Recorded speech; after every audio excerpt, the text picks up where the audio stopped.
The barren landscape of the Karoo in southern Africa. For thousands of years, the homeland of one of Africa's most graceful animals, the quagga. But when settlers arrived with their guns, the killing started.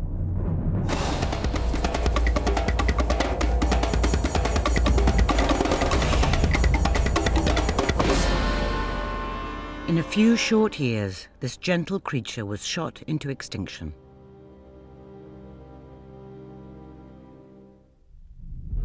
But is the quagga really dead and buried? In South Africa, there is a unique project with an extraordinary goal. Reinhold Rau heads a team trying to bring this extinct animal back to life. This is the project that inspired Jurassic Park, but it is fact, not fiction. There is no doubt about it that the disappearance of the quagga, good morning, was caused by men, by men's ignorance and greed and short-sightedness.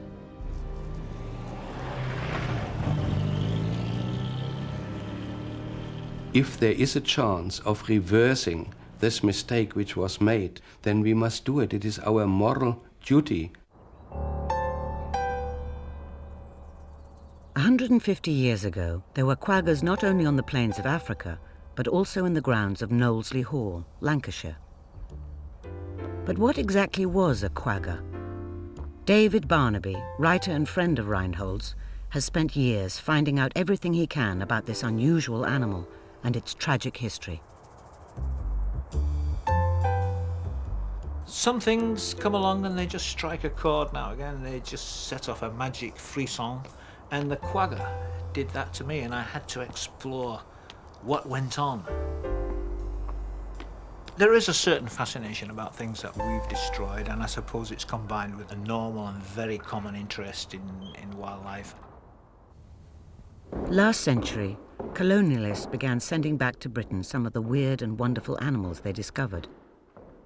It soon became fashionable to collect wildlife, and here at Knowsley, they had one of the finest menageries anywhere in Europe. It was the personal collection of the 13th Earl of Derby, and among his animals were a pair of quaggas. At a time before photography had become established, the Earl had the foresight to have his animals painted. Librarian Brenda Burgess looks after the collection at Knowsley. The famous gleanings. And there is the animal that's haunted me for several years now. Two contented-looking animals on eating this Liverpool grass, maybe by the Mersey or somewhere, living a good life here at Knowsley. People didn't know what it was, really, for a long time. I mean, if you look at the front half of a quagga from the neck forwards, it's clearly a zebra.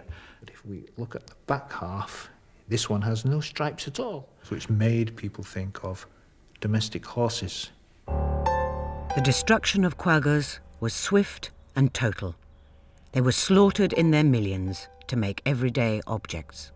They would have been turned into saddles and blankets and leather driving belts and furniture and upholstery and all the things that one turns animal skins into in a colonial society. Quaggas were a type of wild horse, like zebras, and should have been easy to breed in captivity. 150 years ago, London Zoo had a pair of quaggas which they could have bred from, but since they thought there were plenty left in Africa, they didn't bother. Someone did at least bother to take a photograph, the only one of a quagga that now exists. It was found a few years ago by John Edwards, appropriately enough, in a junk shop.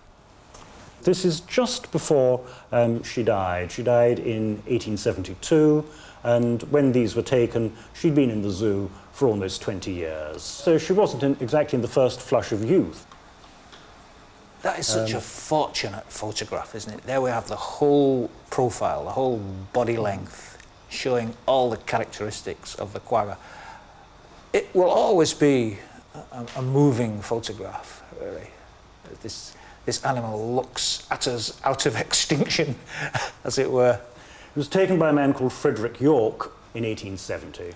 And this is something you could never take again. No man will ever see this again, and consequently no one can ever photograph it again.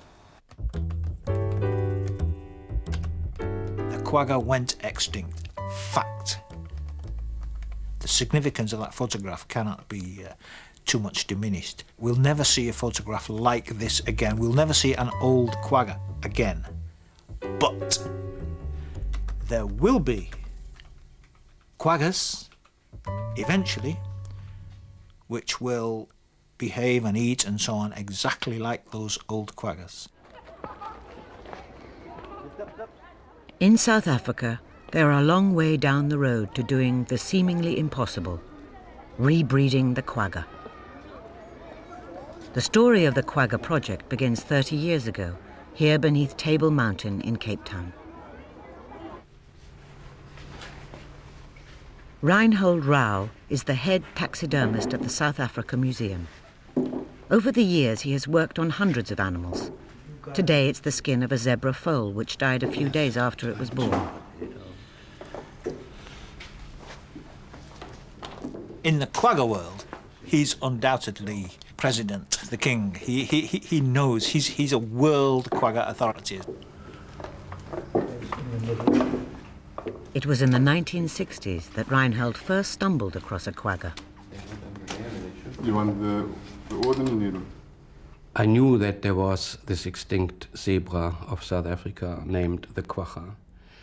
And I was surprised then to find in our mammal gallery this Quagga foal. And I felt that being such a valuable specimen, an extinct animal, it should be given better attention. The eyes are all right. Yes. And the lips? The foal was in a sorry state and had been badly skinned, which, as it turns out, was an enormous stroke of luck. As he took it apart to repair it, he got a surprise. It looked like a skin looks when you freshly skin it off an animal. There's a lot of connective tissue, and if the animal was fat, a lot of fat left on that flesh side of the skin, and maybe even blood vessels, and that was the case with our quagga foal. Thinking that the tissue of an extinct animal must be valuable, Reinhold offered it to fellow scientists. But his colleagues told him that the connective tissue called offal was too old and he should throw it away. But Reinhold couldn't do this.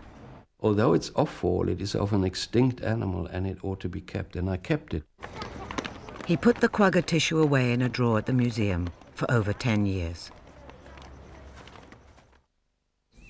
It was during this time that Reinhold was becoming increasingly obsessed by a possible link between dead quaggas and living zebras.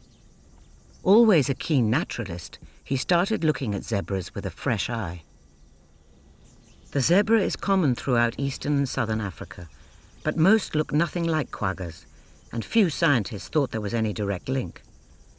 Zebras come with a wide variety of stripy patterns, but though they may occasionally have a hint of brown, their bottoms on the whole are a symphony of black and white. But Reinhold had a hunch that the quagga was related to one particular type of zebra, which still lives on the plains of southern Africa, the plains zebra, which is browner and less stripy. If he was right, then though the quagga was extinct, its genes were not. Its genes were out there, dispersed amongst many zebras, and if they could be brought together, the quagga could be recreated. But back in the 1970s, this was only a theory, not enough to act on. And then in the early 80s, Reinhold got the breakthrough he was looking for. A scientist in California made contact and offered to analyze his quagga material with newly developed genetic techniques. 3 different laboratories worked on the tissue. They isolated fragments of quagga DNA, cloned them, and then compared the DNA with that of other animals and finally other zebras. The results were astonishing. To everyone's surprise, the DNA of living plain zebras and that of the extinct quagga were identical. What the DNA showed was that it had cousins still living, and its cousins carried some quagga genes, or some of them would. if we choose from its relatives and breed them together carefully, quite freely and naturally on open wild land, we could end up with a quagga. And that's what the Quagga project has been trying to achieve for the last 11 years. In 1987, Reinhold started collecting plain zebras from all over southern Africa with the most quagga-like characteristics. He examined over 2,500 animals before selecting just 9. By breeding these specially selected animals and then breeding together their offspring, he hopes eventually to breed back an animal which not only looks like the quagga, but has its genes. By doing our selective breeding, based basically on the appearance, on the visible characteristics, we will be concentrating the genes. That's the way we see it. That's what the Quagga project is about. The project, with its goal of resurrecting an extinct animal, has inspired many people, including the author of Jurassic Park. But there, all comparisons end. People seem to think that because DNA was extracted from a quagga, they can think they can build a new quagga from the DNA. No one has ever attempted to do this, and no one has even suggested it. Quagga project foals are dumped on the dusty earth by their mothers as they give birth, and those mares have been impregnated by real living stallions. There's no test tubes, there's no glass, there are no white-coated people about. These are wild animals breeding together.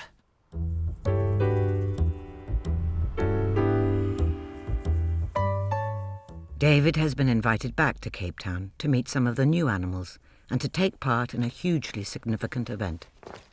The project animals are about to be moved to the Karoo National Park, the quagga's original homeland. And on his way to meet the new breed of would-be quaggas, he can't resist stopping off to meet the last of the old.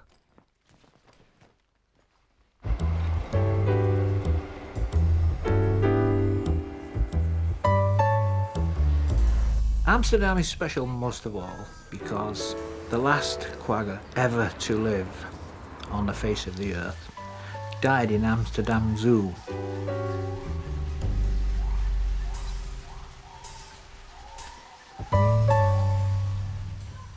Unlike today, in the past, zoos had no real interest in conservation, and if you weren't spectacular, you had little chance. Zoos weren't particularly proud of their quaggas. They weren't ashamed of them, but they weren't great crowd pullers like giraffes and roaring lions, but they felt they ought to have one. And one day, in 1883, someone reported, oh, the quagga's dead. Sweep up the stall, put something else in it. The quagga went quietly into extinction, and for a while, nobody knew. Zoos were still sending out orders, get us a quagga, and none came back, there were none left. David's come to meet Dr. Van Bray, the retired curator of mammals at the Zoological Museum. For many years, he has looked after the stuffed remains of the last quagga on Earth. And this is where you keep the quagga, yes. The Amsterdam quagga. I've read about this animal. I know a bit about its measurements, its history, the date of its death, and its great significance, but I've never seen it. I photocopied the files of the zoo. You have here the date, and here the animals that died on that date. And you see here, August the 12th, Aegus quagga, this particular animal died. So when they started looking for more quaggas? Yeah, then they realized that really it was the last one. So in effect then, what we're looking at is the last ever quagga.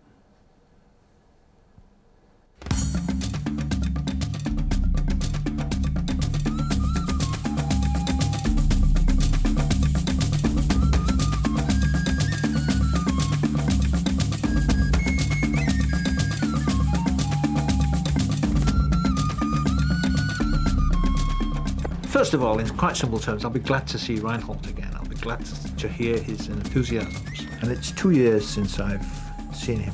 And there'll be quite some interesting new animals in the project for me to see. I also want to see one that was just born the first time I was there. He named it after me. I was ever so flattered. I want to see that one grown up. See you again. This is nice. Really, How are you doing? Reinhold has some bad news about the animal named after David. You're obviously keen to see David. That's certain. Well, I'm keen to see them all. Grown up big, but I have a confession to make. Go on. He's not very good. No, he is relatively good, but he turned out to be a girl. Oh, really? It's now called Davida. Well, I'm pleased I made that small sex change contribution.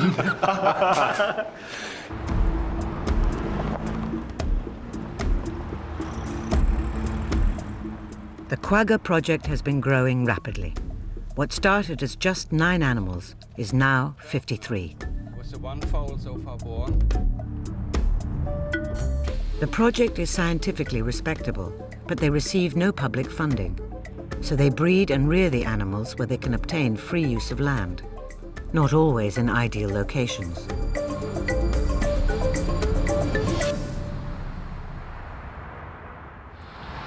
Is that Paul on the left? That's Paul on the left, the lighter one, yes. Male zebras take 4 to 5 years to reach sexual maturity, so breeding them is a slow process. The younger animals here are the grandchildren of the animals Reinhold first took from the wild. Some on the rump. Certainly there are clear markers that the project is making progress. The foals being born now are browner, less striped and altogether more quagga-like. One of the most promising of his generation is Paul, now aged 4. Come on, Paul. Now, come on, come. His mother died soon after he was born, and he had to be hand-reared, which explains why he is so friendly. All right, my boy. All right, my boy. If I knew you don't bite me, I would give you my whole arm, but I can't trust you anymore. But I don't want your nose and your whole head in here. All right, all right, all right. Leave my mirror alone. Stupid bugger. You see, he's grown into a fully mature animal now. Yeah. Paul's a sort of good to average project zebra. He's a nice brownish base colour, not too dark, and his legs are a nice creamy colour, and the stripes are beginning to disappear. The rump is where it all happens in any zebra, and particularly in quaggas. So how well do they measure up with the originals? They're clearly not there yet, but Reinhold is in no doubt that in a short time, the Quagga project has made remarkable progress. We feel we have achieved something worthwhile because the 53 animals we presently have as a group are very different from any other 53 zebras anywhere in Africa. They're not quaggas yet or identical to the quaggas. But once we have achieved, say, 50 animals or so, which are comparable to the preserved quaggas, we have achieved what we set out to achieve. But Reinhold has a further dream, to take his animals back to the Karoo, the place quaggas originally came from. 2 weeks ago, the National Parks Board agreed to take some of them. They will start moving the animals on a 1,000-kilometre journey tomorrow.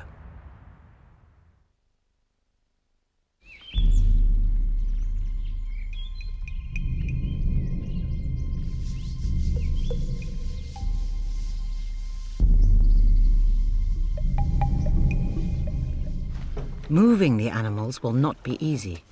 Their natural distrust of humans means they'll have to be darted. I've taken the one which we want to take out here. While Reinhold selects the animals, vet and capture team leader Pete Morkel prepares the tranquilizers. It's rather tense here this morning because the very act of immobilizing these zebras is very dangerous. The tranquilizer called M99 has to be handled carefully. Too much could kill the animals, but for humans, the tiniest drop could be fatal.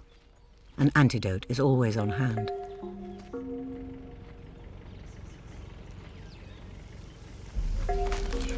Every animal in the project is logged into the stud book, which contains all their details and photographs, so they can identify them correctly. You wouldn't see pregnancy yet, but they always look full.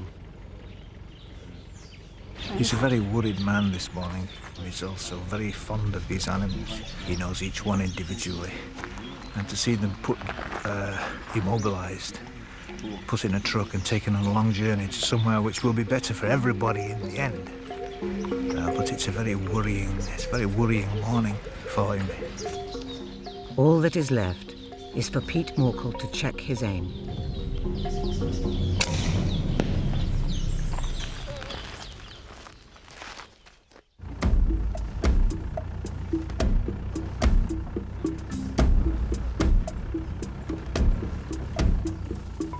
The hunt is now on. It doesn't take long to find the first group.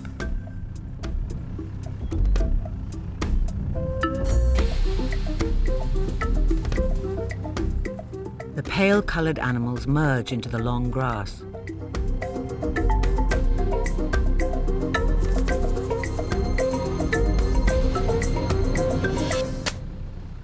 The group stallion has been hit, but the other animals have been startled, and very quickly they begin to move off.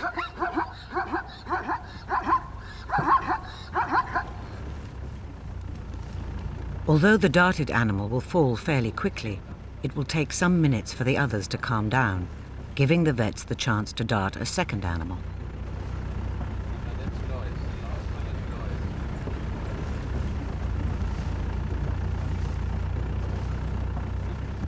But it doesn't take long. Just enough time for Reinhold to check that they have selected the right animal. For the moment, the darting is complete.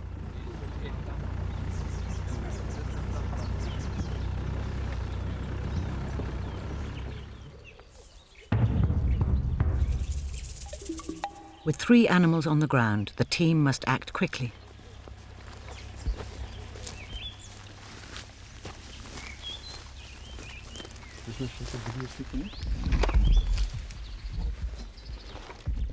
The first priority is antiseptic for the dart wound. But the anesthetic has also caused the animal's pupils to open wide. To make sure its eyes are not damaged by the sun, Pete Morkel covers them with his cap. During the time that they are immobilised, all sorts of strange things happen to their body chemistry and their metabolism. Their body temperature can rise, their heartbeat can change, and animals have been known to die.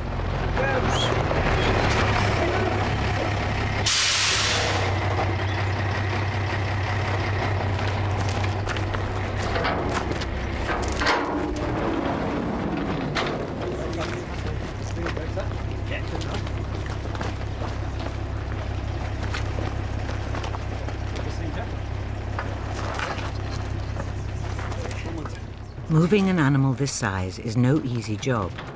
He weighs over 300 kilos, and the capture team need all the help they can get to maneuver him into the back of the truck. With 2 animals loaded, Reinhold stands guard over a 2-year-old mare. The stallion is already coming round in the back of the truck, and Pete Morkel wants the mare on board as quickly as possible. I'm scared if he wakes up by himself that he's going to bump on the roof. I think Reinhold would have liked more zebras to be darted.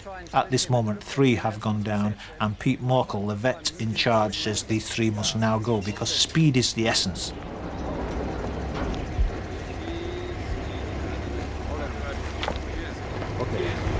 One can see Reinhold's point of view. The operation has gone quite well so far. There is room for more zebras in the truck, but Pete Morkel is in charge, and he says 3 are going.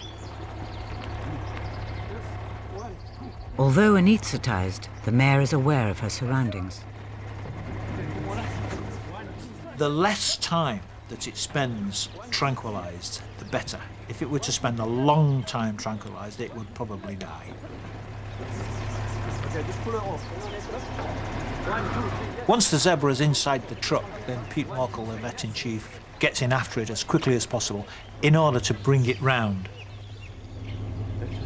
It needs to be transported in a conscious state so that it can simply look after itself, as we would in the back of a truck. You know, you swing one way, you swing the other, you don't get bumped about.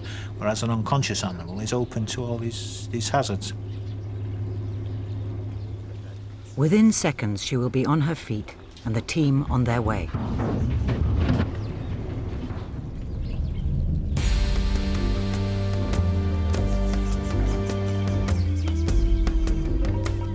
It's close on 1,000 kilometers to the Karoo.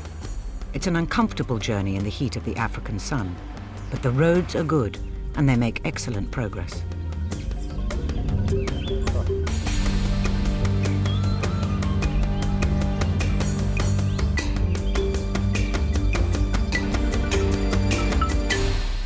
All day, workers have been constructing a temporary corral into which the animals will be released after their long and arduous journey.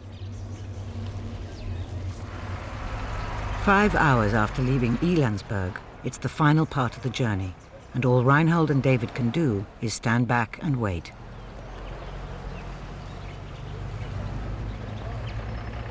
The truck is backed up to this enclosure. Now, how long they spend in that enclosure just depends on how long they take to calm down. They could be there an hour, 2 hours, or all night, depending how they've been affected by the journey. The animals are nervous. On the vet's instructions, everyone must keep well back. Nothing must startle the animals as they emerge into their new home.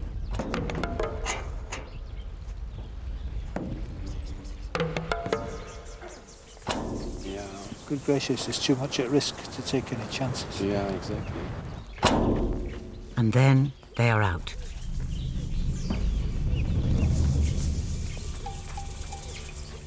Water somewhere too. They're so good, aren't they, after that long journey? Yeah. It's really good. Yeah, it's quite a milestone. Yeah.